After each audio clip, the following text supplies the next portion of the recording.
Students, हम लोग करारोपण के प्रभाव का अध्ययन कर रहे थे।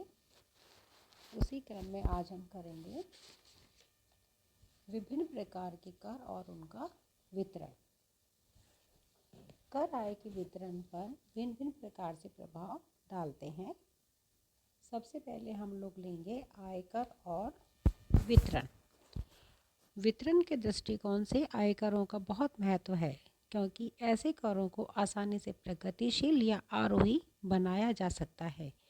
व्यक्तियों की आय को विभिन्न श्रेणियों में बांटकर अलग अलग दर से करारोपण किया जा सकता है, अर्थात कर की दर में वृद्धि के साथ साथ कर की दर आय में वृद्धि के साथ साथ बढ़ती जाती है। कहीं कहीं आयकर दो प्रकार से प्रगतिशील बनाया जाता है। एक तो ऊंची आय पर अतिरिक्त कर लगाकर, जैसे अतिरिक्त लाभ कर या अतिकर, और दूसरे न्यूनतम मुक्त सीमा को ऊंचा करके अथवा निम्न आय वालों को अधिक सुविधाएं देकर, जैसे अनुसूचित जाति जनजाति के व्यक्तियों को बेरोजगारी भत्ता देना। वितरण में समानता लाने के उद्देश्य से आयकर में अनेक प्रकार की छूट दी जा सकती है, जैसे एक विशिष्ट स्तर से नीचे की आमदनियों को करों से पूर्णतः मुक्त कर देना, संपत्ति की आय की तुलना में अधिक आय पर कम दर से कर लगाना, चिकित्सा के व्यय को कर योग्य आय में से घटाना, विवाहित को अविवाहित की तुलना में कुछ छूट देना, महिलाओं को करों में छूट देना इत्यादि। चूँकि आयकर को प्रगतिशील बनाना बहुत ही सरल काम है, अतः अधिकांश देशों में कर के द्वारा धन की विषमता को दूर करने का प्रयास किया जा रहा है। दूसरा है हमारा बिंदु मृत्यु कर और वितरण। किसी व्यक्ति की मृत्यु के बाद उसकी संपत्ति के हस्तांतरण पर दो प्रकार से कर लगाए जा सकते हैं। पहला, उत्तराधिकारी को हस्तांतरित होने से पूर्व की कुल संपत्ति पर कर। दूसरा, प्रत्येक व्यक्ति द्वारा उत्तराधिकारी के फलस्वरूप प्राप्त हुए भाग पर कर। मृत्यु कर आय के वितरण की असमानता को तीन प्रकार से कम करते हैं। पहला, अधिक धनराशि में कमी होने से अधिक आय स्वतः ही कम हो जाती है।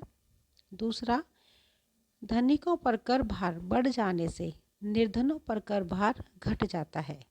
तीसरा, सरकार की आय इस प्रकार के करारोपण से बहुत बढ़ जाती है जिससे निर्धनों को सरकार द्वारा अधिक सुविधाएं तथा सेवाएं सुलभ हो सकती हैं। इस संबंध में दो बिंदुओं पर ध्यान देना बहुत ही आवश्यक है। पहला, उत्तराधिकारी करों को प्रगतिशील होना चाहिए। दूसरा, उत्तराधिकारी का मृतक से संबंध जितना दूर का हो, कर की दर को उतना ही अधिक होना चाहिए।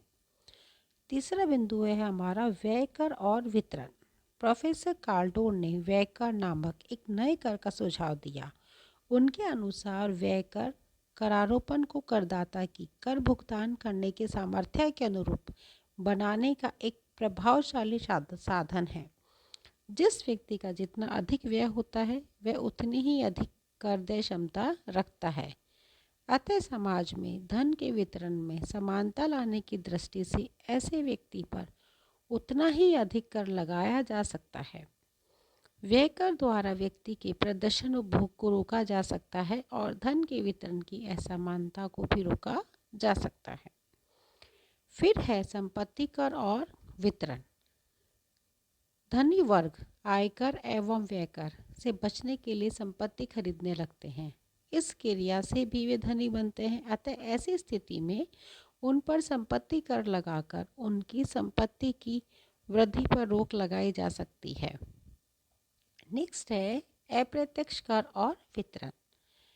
बिक्री कर, आयात कर, उत्पादन कर आदि अप्रत्यक्ष कर या वस्तु कर होते हैं। इन करों के प्रतिगामी प्रभाव हो सकते हैं और प्रगतिशील भी।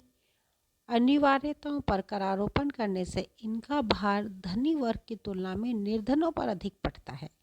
दुकानदार कर की मात्रा को वस्तु मूल्य में जोड़कर खरीदार से वसूल कर लेते हैं। चूँकि निर्धन वर्ग के लिए रुपए की सीमांत उपयोगिता धनी वर्ग की तुलना में अधिक होती है, अतः उसको अधिक त्याग करना पड़ता है। ऐसे कर भार का शिकार निर्धन वर्ग अधिक होता है। स्पष्ट है कि अप्रत्यक्ष करों से देश में धन के वितरण की असमानता कम होने के स्थान पर और अधिक हो जाती है। यदि सरकार अनिवार्य वस्तुओं को कर मुक्त कर दे और विलासिता या चुनी हुई वस्तुओं पर जिनका उपभोग धनी वर्ग करता है प्रगतिशील करारोपण करे, तो इन करों से धन के वितरण की असमानता को कम किया जा सकता है। अतः यह स्पष्ट है कि करारोपण रूपी एक शक्तिशाली अस्त्र आय के वितरण की असमानता को दूर करने में बहुत ही कारगर सिद्ध होता है। करारोपण जहाँ तक संभव हो निर्धनों पर नहीं लगाया जाना चाहिए या फिर कम लगाया जाना चाहिए।